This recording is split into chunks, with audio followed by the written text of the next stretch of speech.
Kentucky fried chicken यानी कि KFC अपने फ्राइड चिकन के लिए वर्ल्ड फेमस है। आज हम बात करेंगे केएफसी की हिस्ट्री के बारे में। हम जानेंगे कि कैसे सिंपल किचन से शुरू होकर केएफसी ने पूरी दुनिया में अपनी पहचान बनाई और कैसे ये ब्रांड ग्लोबल फिनोमिनन बन गया। हार्लैंड सैंडर्स का जन्म 1890 में हेनरीविले इंडियाना में हुआ था। 5 साल की उम्र में उनके फादर की डेथ हो गई थी, जिस वजह से घर चलाने के लिए उनकी मदर को काम करना पड़ा। जब वो काम के लिए बाहर जाती थी तो सैंडर्स अपने 2 भाइयों और बहनों का देखभाल करते। जब सैंडर्स की उम्र 12 साल थी तब उनकी मां ने दूसरी शादी कर ली, लेकिन सैंडर्स से उनके स्टेप फादर से बनती नहीं थी, इसलिए 1 साल बाद उन्होंने घर छोड़ दिया। वो एक खेत में काम करने लगे। हर दिन वो सुबह जानवरों को खाना खिलाते थे, फिर स्कूल जाते थे और शाम को छोटे मोटे काम करते थे। फिर उन्होंने 7th क्लास में स्कूल छोड़ दिया क्योंकि अलजेब्रा उन्हें बहुत ही डिफिकल्ट लगता था। आने वाले सालों में उन्होंने कई प्रोफेशंस में अपनी किस्मत आजमाई। उन्होंने कई काम भी किए, जैसे street car conductor, insurance salesman, rail road fireman, steam boat operator, tyre salesman और लॉयर। इसके अलावा भी उन्होंने कई जॉब्स में ट्राई किया, लेकिन किसी में भी वो सक्सेसफुल नहीं हुए। ईयर 1930 में सैंडर्स को कॉर्बन केंटकी में गैस स्टेशन चलाने की नौकरी मिल गई। कुछ एडिशनल इनकम अर्न करने के लिए उन्होंने अपने कस्टमर्स को खाना खिलाना भी शुरू कर दिया। वो फ्राइड चिकन और दूसरी डिशेस सर्व करते थे जो उन्होंने बचपन में सीखी थी। जल्द ही उनकी स्किल के बारे में चारों तरफ बात फैल गई और दूर दूर से लोग उनके खाने को टेस्ट करने के लिए आने लगे। उनका फ्राइड चिकन इतना पॉपुलर था कि उन्होंने गैस पंप हटा दिए और गैस स्टेशन को एक फुल रेस्टोरेंट में बदल दिया। ईयर 1936 में उन्हें केंटकी के गवर्नर की तरफ से केंटकी कर्नल के टाइटल से भी सम्मानित किया गया। 1937 तक उन्होंने सैंडर्स कोर्ट एंड कैफे नाम से एक रेस्टोरेंट खोला था, जिसमें लगभग 142 लोग बैठ सकते थे। फ्राइड चिकन को पकाने में लगभग 30 मिनट का टाइम लगता था, जो सैंडर्स के लिए एक बड़ी प्रॉब्लम थी क्योंकि फ्राइड चिकन उनके मेन्यू में सबसे ज़्यादा बिकने वाला आइटम था। इस प्रॉब्लम से निपटने के लिए उन्होंने चिकन को डीप फ्राई करने के बजाय प्रेशर कुकर का यूज़ किया और टाइम घटाकर 8 से 9 मिनट कर दिया। इससे उन्हें ज़्यादा फ्राइड चिकन बेचने में आसानी हुई। वो अपने चिकन रेसिपी के साथ एक्सपेरिमेंट करते रहते थे। 1938 तक उन्होंने फ्राइड चिकन रेसिपी में महारत हासिल कर ली थी।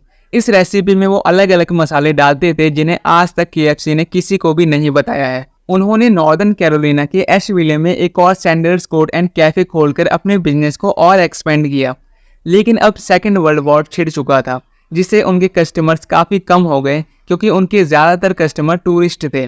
कुछ ही टाइम बाद उन्होंने अपना एशविले वाला रेस्टोरेंट बेच दिया। उनके बिजनेस में स्ट्रगल खत्म नहीं हो रहे थे और 1955 में उन्हें एक और बड़ा झटका लगा। हाईवे पर एक इंटरस्टेट बाईपास बनाया गया, जिससे हाईवे पर जाने वाले लोग कम हो गए, जिस वजह से सैंडर्स को कॉर्बिन में भी अपना रेस्टोरेंट बंद करना पड़ा। लेकिन सैंडर्स के पास एक और आइडिया था। उन्होंने अपनी रेसिपी को केंटकी फ्राइड चिकन के नाम से फ्रेंचाइज कर लिया। उन्होंने 1952 में इसकी नींव रख दी। उन्होंने अपनी कार में कुछ प्रेशर कुकर और मसालों को मिक्स करके पैक किया और यूएस में फ्राइड चिकन बेचने की अपनी जर्नी शुरू की।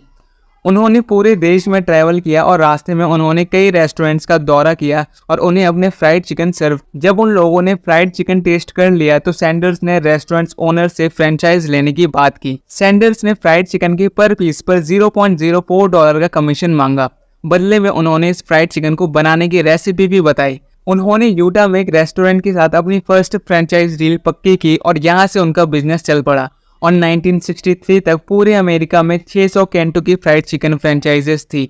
लेकिन सैंडर्स के लिए इतनी बड़ी उम्र में बिजनेस संभालना बहुत ही मुश्किल हो गया था। कई लोगों ने सैंडर्स से केएफसी खरीदने की कोशिश की और 1964 में हार्लैंड सैंडर्स ने केएफसी को जॉन वाई ब्राउन और जैक्सी मैसी को $2 मिलियन में बेच दिया।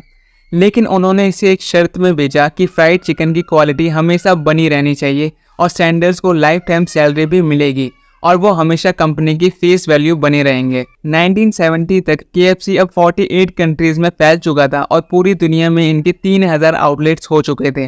1971 में ब्राउन ने केएफसी को $285 मिलियन में food packaging and beverage company ह्यूबलिन को बेच दिया। हार्लैंड सैंडर्स की 1980 में डेथ हो गई और उनकी डेथ के टाइम 48 कंट्रीज में केएफसी के 6000 आउटलेट्स थे। आरजे टोबैको की रेनॉल्ड्स कंपनी ने 1982 में ह्यूबलिन को खरीद लिया और 1986 में केएफसी को $850 मिलियन में पेप्सिको को बेच दिया। पेप्सिको के टेक ओवर करने के बाद कई नए प्रोडक्ट्स भी लॉन्च किए गए। केएफसी नाम ऑफिशियली 1991 में अपनाया गया था। कंपनी बढ़ती रही और 1997 में पेप्सिको ने अपनी रेस्टोरेंट चेन जिसमें KFC, टाको बेल और पिज्जा हट शामिल थे को ट्राइकॉन ग्लोबल रेस्टोरेंट इंक में बदल दिया। कंट्रोवर्सीज हर फूड चेन में होती है, KFC भी अलग नहीं था। 2014 में इंटरनेट पर एक अफवाह उड़ी कि KFC मीट के लिए चिकन का यूज नहीं कर रहा था। बाद में इस अफवाह को खारिज कर दिया गया। 2008 में एनिमल राइट एक्टिविस्ट और पेटा ने भी KFC पे सवाल उठाए थे, लेकिन उसका KFC पर कोई खास असर नहीं पड़ा। KFC बहुत सारी कंट्रोवर्सीज से गुजरा है और आज भी उन्हें फेस कर रहा है। बदलते टाइम के साथ कोऑर्डिनेट करने के लिए KFC ने अपने मेन्यू में हर तरह के फूड आइटम सर्व किए हैं। इंडिया जैसी कंट्रीज में इसने अपनी वाइड ऑडियंस को अट्रैक्ट करने के लिए बहुत सारे वेजिटेरियन डिशेस भी प्रेजेंट किए हैं। इसी तरह KFC ने अपने मेन्यू को उन देशों के अकॉर्डिंग बनाया है जहां वो काम करते हैं। आज KFC के दुनिया भर में 135 कंट्रीज में 22,600 ब्रांड्स हैं, जिनकी ब्रांड वैल्यू 8.3 बिलियन $, है और 27 जुलाई 2020 तक इनकी सेल्स 27.9 बिलियन डॉलर्स थी। KFC की ब्रांड वैल्यू पूरी दुनिया में 96th पोजीशन पर है। कंपनी प्लांट बेस्ड मीट के साथ एक्सपेरिमेंट कर रही है और अपनी ग्रोथ करने के लिए नई टेक्निक्स का यूज कर रही है। फिलहाल इस वीडियो में सिर्फ इतना ही। मिलते हैं एक नई वीडियो के साथ। Thanks for watching.